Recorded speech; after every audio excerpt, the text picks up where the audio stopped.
Hello guys, आज मी तुम्हाला दाखवते मी साबुदाणा खिचडी कशी करते ती। मी आधी साबुदाणा भिजवून घेतला, त्यानंतर मी कोथिंबीर, कढीपत्ता आणि मिरची काढून घेतली। त्यानंतर शेंगदाणा छान असा लाल होईपर्यंत भाजून घेतला। हे बटाटे घेतले मी, ते उकडून घेतले आहे। त्यानंतर शेंगदाणा, मिरची आणि कोथिंबीर ह्याची छान पेस्ट करून घेतली। पेस्ट केल्यानंतर मी कढईमध्ये तेल टाकलं। तेलामध्ये मी थोडासा जिरा टाकल्यानंतर त्यानंतर मी जिरा थोडासा लाल होईपर्यंत झाल्यानंतर मी त्यामध्ये कढीपत्ता ॲड केला।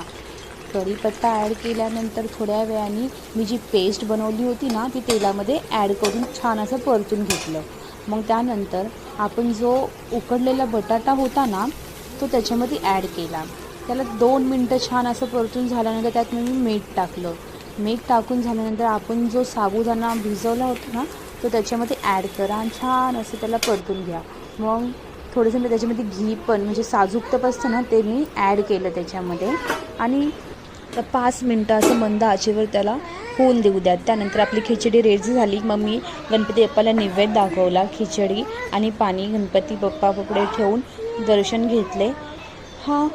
हा होता आज चतुर्थीचा माझा दिनक्रम। थँक्यू।